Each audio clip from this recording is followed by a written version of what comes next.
I'm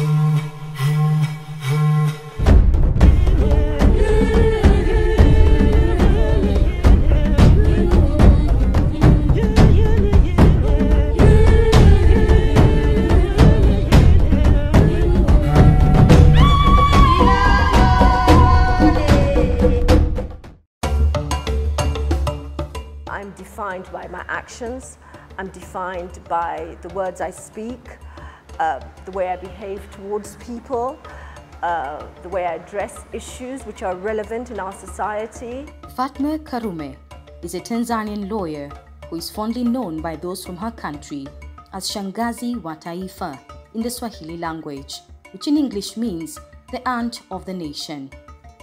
Many in her country admire her zeal, grace, and ability to defend human rights, to the point of sometimes putting her life at risk.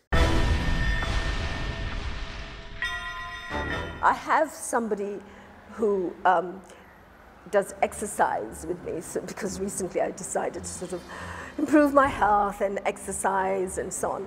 And I was grateful to him because he was honest with me. He said to me, you know, Fatma, I really, really like you and I admire you. But if you'd asked me to train you last year during Magufuli's life, I wouldn't have come to train you. And I said, why? He said, because I'd be scared. Not because I don't like you, but I would be scared of being impacted by your beliefs and being affected by the government because you're obviously being surveyed. This is the story of Fatma Karume, a lawyer, mother of two, sibling, wife and daughter of the first family of Zanzibar. But more than this, a fearless, articulate and unapologetic human rights defender.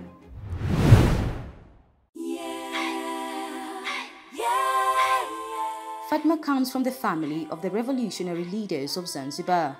Her father is Amani Abeid Karume, who was Zanzibar's former president from 2000 to 2010, under the ruling party Chama cha Mapinduzi.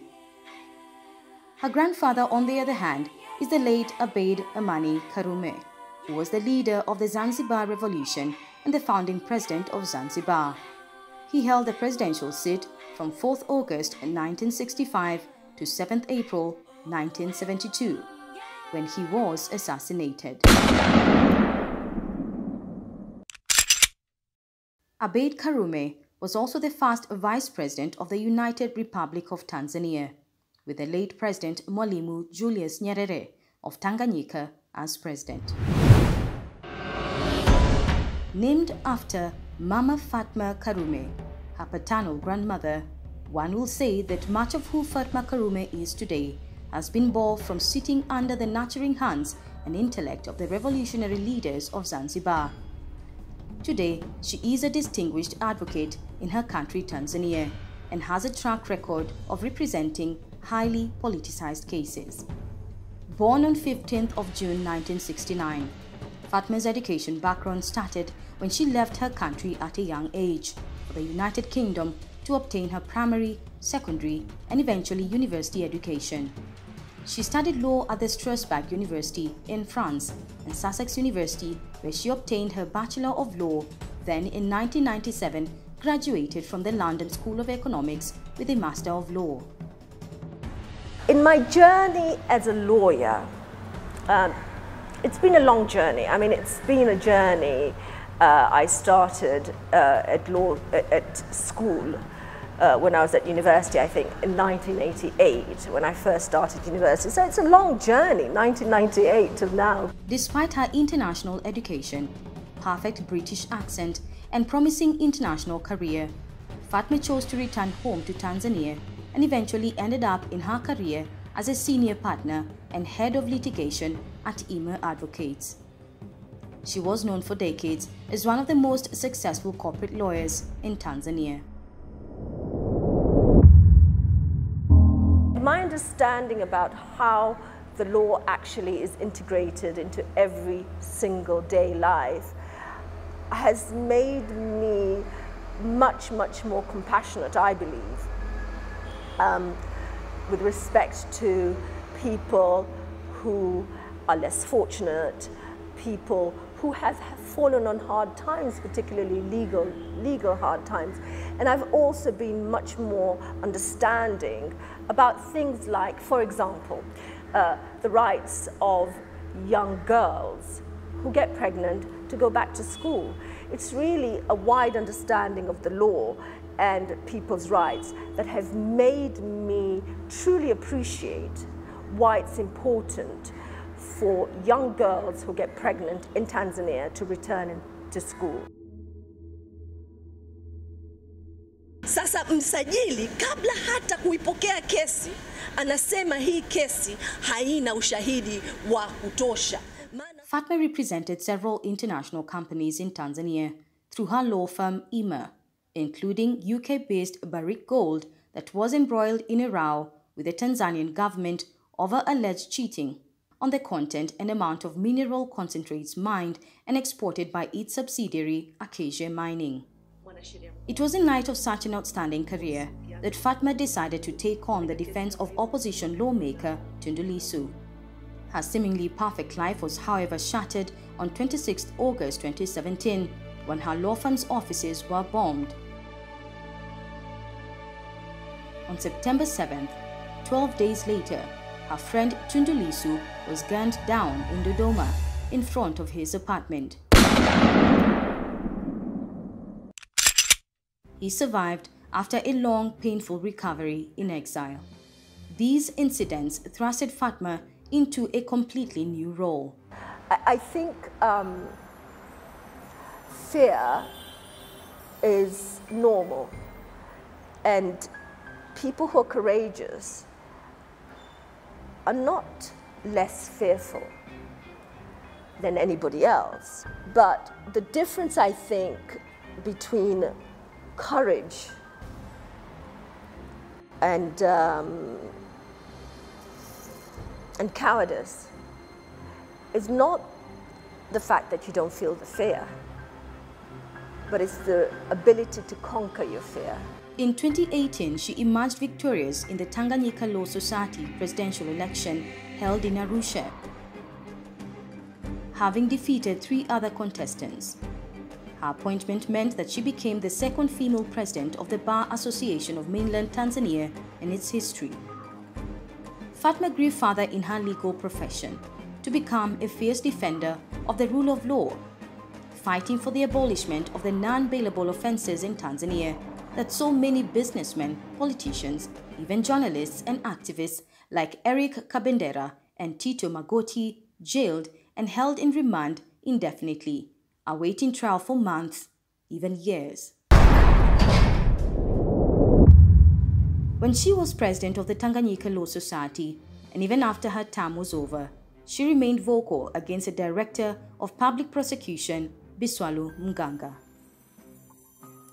He had been acting illegally for a prolonged period of time, abusing his position in office as the DPP by accusing people of non-bailable offences, which are contrary, really, to the Constitution. They're contrary to our international obligations, but we still have them on the books. And once you're accused of these offences, just an accusation bars you from ever having bail or applying for bail. Now, I was very critical with respect to the DPP, because he would charge people on politically motivated charges on non-bailable offences. He would then have no evidence whatsoever to prosecute the case, and the cases would remain in abeyance for periods of 9 years. And he would go to court every 2 weeks and say investigations are incomplete, whilst people just remained in prison, remanded in prison without bail for periods of up to 9 years. This, for me, was unacceptable. It was an unacceptable abuse of his position and office, and an unacceptable abuse of people's rights. She was determined to defend human rights and remained a vocal critic of the late President Magufuli. One of her many grievances with the former head of state was banning teenage mothers from attending school. She says her legal background was key in helping her fight for the rights of the girls. Magufuli comes into power. He stands up and he says he will not allow girls, schoolgirls, these are 13, 14, 15-year-olds who are impregnated to go back to school after they've had their children. He says schools are not for mothers. Schools are for children. And these children are no longer children. They're now mothers. Now, this is of course not true, because under our law, you don't become an adult until you turn 18. You still remain a child when you're under 18. Secondly, a lot of these young girls get pregnant because they're raped by members of family, by outsiders. Even if they were not raped and they were experimenting, a 12-year-old, 13-year-old is experimenting and happens to be pregnant. By expelling these young girls from school, you are ensuring that they remain poor forever.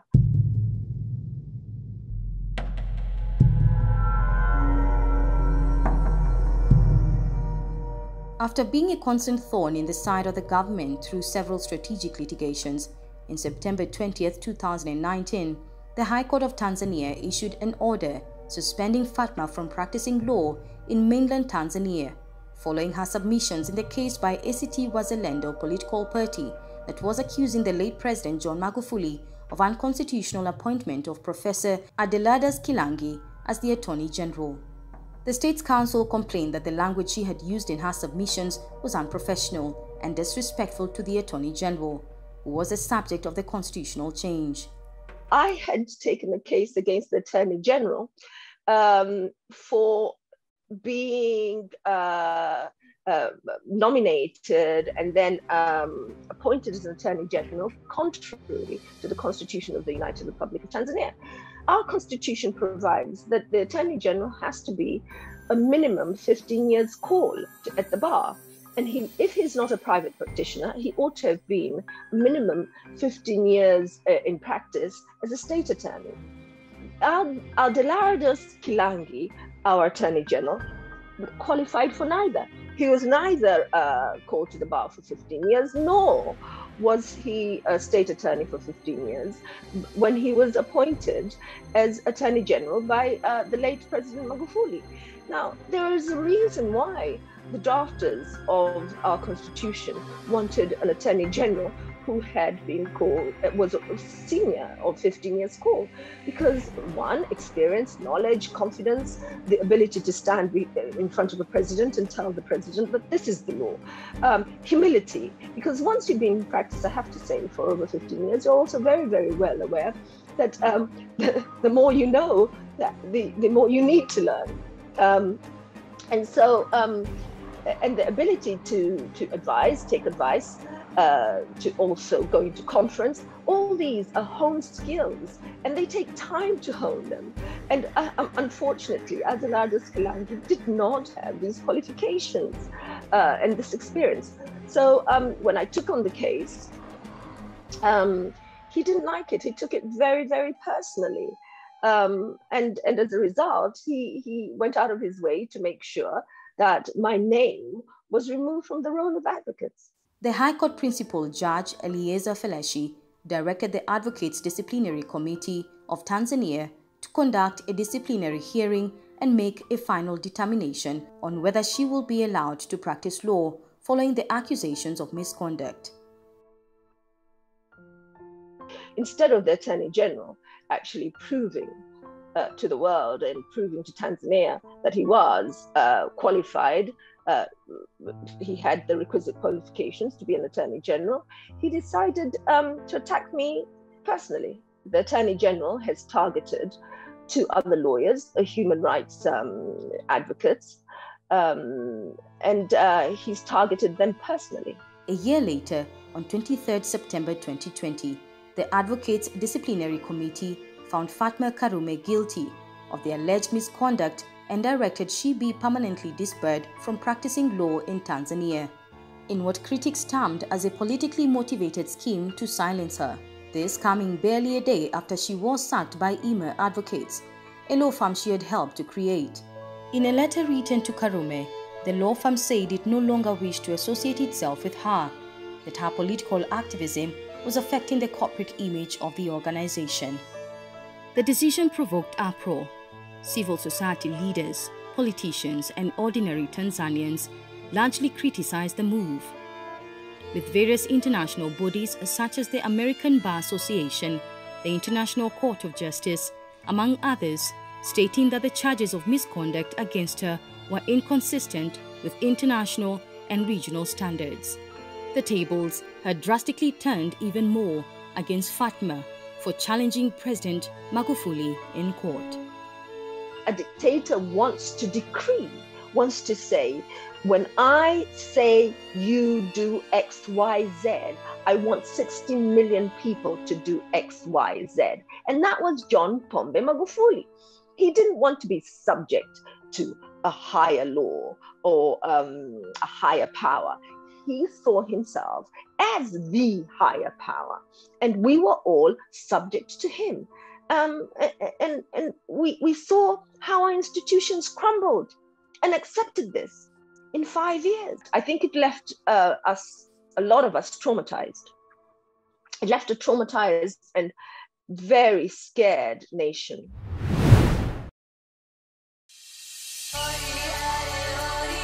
In 2021, the High Court overturned the decision to bar Fatma from practicing in mainland Tanzania. But she says she still has no faith in the justice system, that she will also likely not get a fair trial.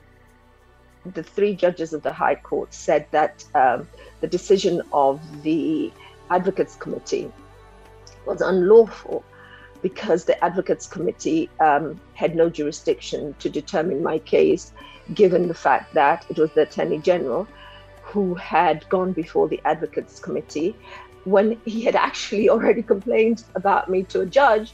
A judge had already made a decision to suspend me temporarily, and the judge has decided that the registrar of the High Court should take me to the Advocates Committee. They hurt me illegally first time, second time, and now they're given a third time to take a shot at me. Come on, I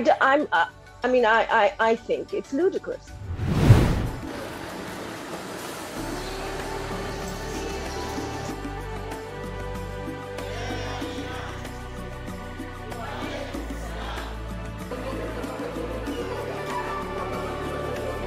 Fatma's story is just but one of the many examples of what has been termed as the abuse of power by the presidency in Tanzania. Members of the opposition party, Chadema, have not been spared either in their quest to shed light on the illegalities within the functions of the government. The party's leader, Freeman Mbowe, and 3 others have been on trial since 2021 in an economic sabotage case that emerged after they were arrested in connection to meetings they had planned to hold on pushing for constitutional change. There are lots of people who should be absolutely ashamed of themselves. It's been appalling, the kind of treatment that the opposition have had. They have been criminalized just for being members of the opposition. We all know about Tundulisu. He was shot, his car was shot 36 times. He had 16 bullets pumped into his body. Freeman Mbowe's leg was broken. We really don't have a choice but to come up with a new constitution. Constitutional reform has to take place. We cannot keep plastering over this wound, this 1977 wound, that is festering there, that is creating so much injustice.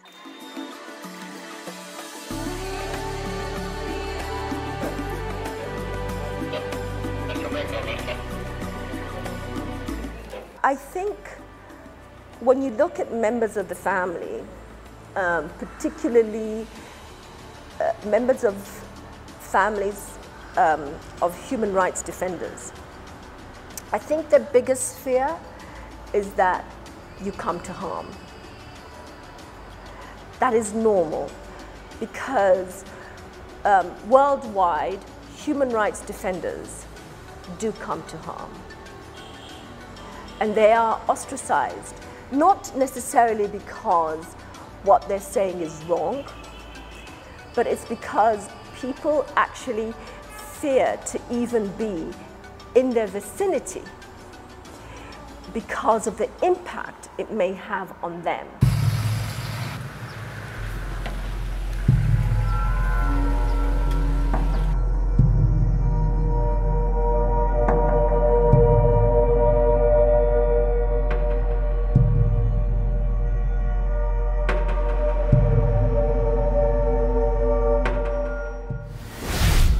After having served as an advocate in Tanzania for 20 years, Fatma Karume now lives between London and Tanzania with her family. She is presently sitting on boards, including being the chair of the Center for Strategic Litigation. She is happy to have advocated consistently for the independence of the bar, the judiciary, and rule of law during her tenure as the president of the Tanganyika Law Society from 2018 to 2019. What I have enjoyed about my profession is the fact that I have learned a lot of things, particularly how governance works within a country, how laws set up the infrastructure of a society, how they regulate a society. The only thing she says is she sometimes worries about the future of her country. She highlights that during the reign of former President John Magufuli, the economy went on a downward trajectory. Investments were not coming in. There was no creation of jobs, although government propaganda said they had created over 8 million jobs. I mean, that's laughable. They claimed they created 8 million jobs in a population of 60 million, and yet the statistics say 2 million Tanzanians in the period, in the 5 years that Magufuli was in power, 2 more million Tanzanians fell into abject poverty. However, she remains optimistic about the future of her country, as also that of her career as a lawyer.